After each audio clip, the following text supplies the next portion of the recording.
Today we are going to start with the fourth part of the French Revolution. Okay, now this part will totally discuss about women's of in the French society at the time of French Revolution. So this he it's asking, did women have a revolution? So women were active participants in all the revolts and in the tennis court also tennis court oath. In the second part we have discussed that in the tennis court oath the women were also participated in an oath. So this means that women played an important role in changing the French society. They were active participants in all the revolts and the revolts and the events which took place against the monarch and against the government of France. And women of the third estate, so we are talking about the women of the third estate. They worked for living.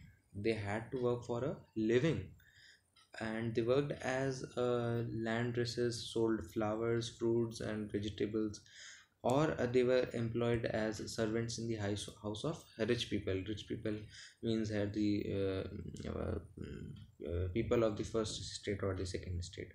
This we are talking about the women of the third estate, not the women of the first or the second estate, because they enjoyed the privileges because they got a birth in the first and the second estate. The women of the third estate also did not have the right to education, and they did not get proper jobs. uh, this was not a job which they uh, served as servants in the house of rich people. This was not a job. You can't say it as a good job. Okay, they did not get job as the women of the nobles and the wealthy members got a job. The women of the nobles and the wealthier member of the third estate got has the right to study also.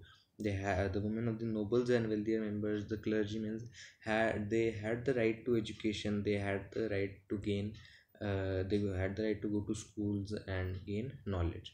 Now, what are the problems faced by the women of the French society? First of all, they had to take care of their family, their children. They had to cook. They had to fetch water from the wells and from the other parts of the country. They have to queue up for bread, as we have seen in the first and the second part. They also have to look after the children's. They also had to feed their children. So there were a lot of problems. You can see there was a list of problems which was faced by the women of the third estate. And after doing this much work, their wages were also lower than those of men. And their voice, the voice of their interest, to voice their interests, women started their own political clubs and newspapers. So, as we have seen, the Jacobin Club and the other political clubs, the women made their own clubs to voice their interests, voice their problems in front of the government.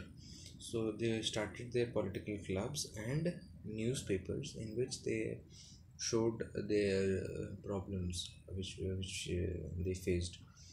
And about 60 women clubs came up in different French cities. And revolutionary and republican women was the most famous among the uh, clubs which was formed, as the Jacobin Club was the most famous, and the political clubs like similar to that, revolutionary and republican movement was the most famous. And their main demand was same political rights and to be elected to the assembly and to hold political offices as men. Now, at that time, women did not have the political rights. They were not elected in the assembly, and they were not allowed to hold a political office. So they demanded all these things in through these women clubs. Now, the revolutionary government made state schooling was made compulsory for all girls, and now all their father could no longer force them into the marriage against their will. So revolutionary government made some laws related to women which were in the favor of the girls and the women. Like the schooling was made compulsory for all the girls, whether she belongs to the first estate, second estate, or the third estate. Now, during the reign of terror, the women's clubs were abandoned and their political activities. Prominent women were arrested and a number of them were executed. But when the reign of terror came, we have seen the in the reign of terror, Robespierre uh, uh, applied a policy of a very severe control and punishment. So at that time, these women's clubs were banned, and due to their activities, some of the women were arrested and number of them were executed. But finally, in 1946, 1946, the women in France won the right to vote. Okay, so with this, we complete our fourth part of the French Revolution. Thank you.